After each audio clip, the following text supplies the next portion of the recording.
പാർട്ടിക്കുള്ളിൽ രണ്ടഭിപ്രായമില്ല, ഒരു സംശയമില്ല. പക്ഷെ ഇത് വളരെ സങ്കീർണമായിട്ടുള്ള ഒരു വിഷയമാണ്. ഒന്ന്, വിഴിഞ്ഞം തുറമുഖം കേരളത്തിൻ്റെ വികസനത്തിന് പ്രധാനപ്പെട്ടതാണ്, അത് മുന്നോട്ട് കൊണ്ടുപോകണം. അതോടൊപ്പം തന്നെ ഇന്ന് അദാനിക്ക് ഓഹരി കൈമാറ്റം നടത്തണം. അതിൻ്റെ ഫലമായിട്ട് 13,000 കോടി രൂപ അവർക്ക് കിട്ടുന്നു. അതിന് കേരള സർക്കാരിൻ്റെ അനുവാദം കൂടിയേ തീരൂ. രണ്ട് തരത്തിൽ, ഒന്ന് 3-ാം വകുപ്പ് പ്രകാരം മുൻകൂർ അനുമതി വേണം. രണ്ടാമത്തത് 5-ാം വകുപ്പ് പ്രകാരം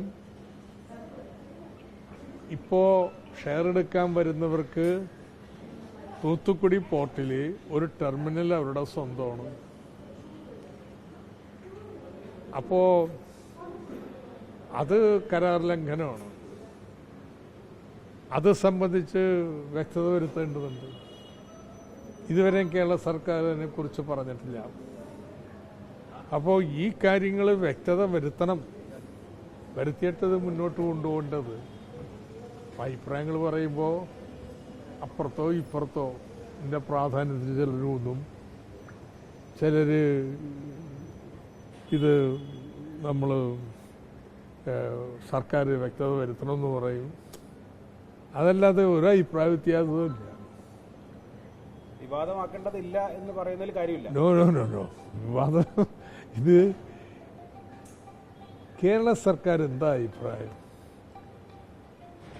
MSC കമ്പനിക്ക് തൂത്തുക്കുടിയിൽ അവിടെ ഒരു ബർത്ത് സ്വന്തമായിട്ടുള്ളത്, ബർത്തല്ല ഒരു ടെർമിനൽ സ്വന്തമായിട്ടുള്ളത് കരാറിലുള്ള നിബന്ധനകളിൽ നിന്ന് വ്യത്യസ്തമാണോ ഇല്ലയോ? എന്താ കേരള സർക്കാരിൻ്റെ അഭിപ്രായം? പറയണം. ഇതൊക്കെ പറഞ്ഞ് വ്യക്തത വരുത്തിയിട്ടല്ലാതെ മുന്നോട്ട് പോകാൻ പറ്റില്ല. വ്യക്തത വരുത്തണം. കേന്ദ്ര കമ്മിറ്റി ചേരുവാണ്, തെരഞ്ഞെടുപ്പ് അവലോകനമാണ്. നമ്മൾ എന്താണ് ഔട്ട്കം പ്രതീക്ഷിക്കേണ്ടത്?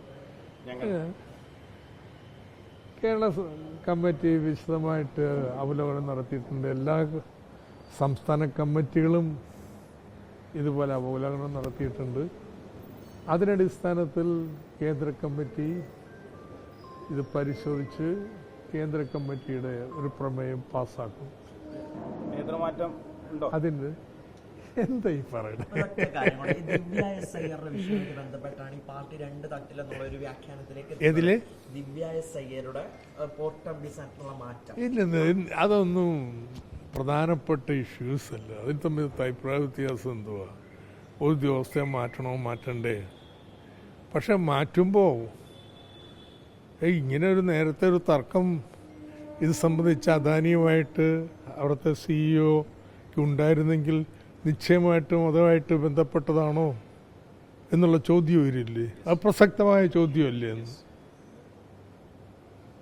അപ്പോൾ അത് ഇത്ര ഫലപ്രദമായി പ്രവർത്തിച്ചുകൊണ്ടിരുന്ന ആൾ, 1-2 വിഷയങ്ങളിൽ അദാനി കമ്പനിയുമായിട്ട് തർക്കമുണ്ടായിരുന്ന ഒരാൾ ആ ഉദ്യോഗസ്ഥയെ പെട്ടെന്ന് മാറ്റുമ്പോൾ ന്യായമായിട്ടുള്ള ചോദ്യമല്ലേ?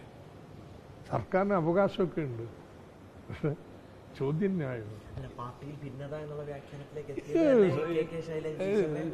ശുദ്ധ നോൺസെൻസ്. ഒരു അഭിപ്രായ വ്യത്യാസമില്ല.